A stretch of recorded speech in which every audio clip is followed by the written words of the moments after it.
Welcome to day 167. Today we're going to focus on 1 Kings 17 to 19 and Colossians 2. We get to see Elijah, one of the great prophets of the Old Testament, confront Ahab about his life choices. Elijah is one of the deeply faithful prophets that does some seriously awesome stuff for God. And in the end, he doesn't die but is taken into heaven in a chariot. So Elijah is worth paying attention to in our readings. Elijah brings a message of drought as the consequence of Ahab's faithlessness, and God has a play for taking care of Elijah during the drought. He gets some alone time on the other side of the Jordan River and then moves to a place where a widow cares for him. This widow is in dire straits, and by caring for Elijah, God cares for her and her son. I have to admit, I tend to imagine all widows as older women, but reading this more carefully, it's clear this son is quite young, so the widow is younger than I imagined. This is why the son is not caring for his mother. It also reminds us of how fragile life was for widows. If the deceased husband didn't have a father or brother to take in the widow and children, they had no one to provide for them. This is why God is constantly reminding us to care for widows and orphans, the people in our culture that are not provided for. A lesson for us today as well. Now God is ready to end the drought, and Elijah appears to another prophet, Obadiah, who has been working at the palace. Obadiah is devout and faithful, but worried about dying if he engages with Elijah, who Ahab is very angry with. But he does what Elijah asks, and Elijah meets with Ahab and demands an assembly of the people at Mount Carmel.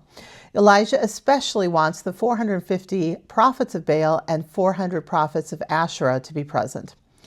Elijah on the mountain sets up a competition. Which god can start a fire on an offering of an ox? Baal's priests go first, and there is no fire. Before Elijah prays and asks for God's fire, he has the ox and firewood drenched with water. Then he prays and God brings the fire. The people cry out that God is the real God and not Baal, and they help kill all the Baal priests. And God brings the rain. Ahab races back to his palace trying to beat the storm, and Elijah starts running and manages to race ahead. Now, wife Jezebel hears about this and threatens to kill Elijah because she is faithful to Baal and Asherah. So he keeps running all the way to Beersheba in Judah and takes shelter under a broom tree, asking God to die and be free from all of this danger. Now, Elijah talks with God in Horeb, which is maybe an area near Mount Sinai, and maybe even the same mountain, according to some people, where Moses talked to God. Elijah hears the still small voice of God and learns of God's plan, including anointing a new prophet to follow Elijah named Elisha. Yes, I know the similarities of these names are confusing. Elijah with a J comes first, and Elisha with an SH follows him. As we end this reading today, try to remember the experience of Moses talking with God on a mountain in Exodus and the parallels with this story of Elijah. Then think ahead to the Gospels and the story of the Transfiguration, where Jesus is seen on a mountain with Moses and Elijah in front of a few of his disciples. I think there's a thread of faithful conversation and obedience to God's plans that runs through the stories of these three people, from Moses to Elijah to Jesus, the Son of God.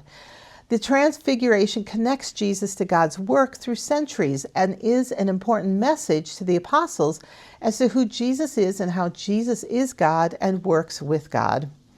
Also, all these times people want God to do something miraculous so we will believe. Yeah, here's one of those special, amazing God moments, and still the people fall away from God soon after. It's not the miracles that make us believe in God. It's our choice to be in relationship and partnership with God. The spectacle of a miracle fades fast, as we see in Exodus after the crossing of the Red Sea. Every day we have a choice to follow Jesus, and it's not because of the miracles, but because of God's offer of grace to us. Which brings us to the second chapter of Colossians. Paul is writing to people, many of whom have never met him. They believe because they have heard the message of Jesus, and Paul calls them to be part of God's tapestry of love, focused on Jesus.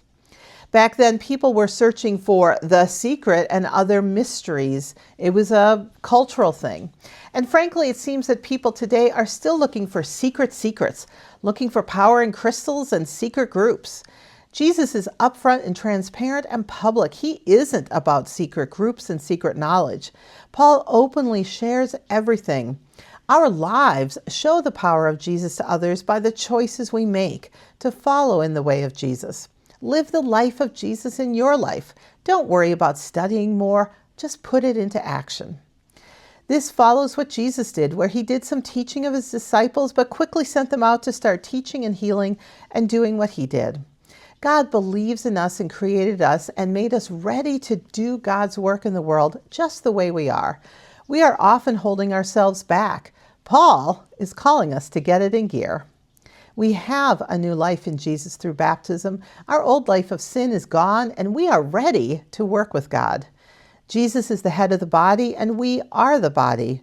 So time to get to work. Don't worry about the rules. Just walk with Jesus in your daily life and be nourished by Jesus. Be blessed as you follow Jesus today, and we'll see you next time.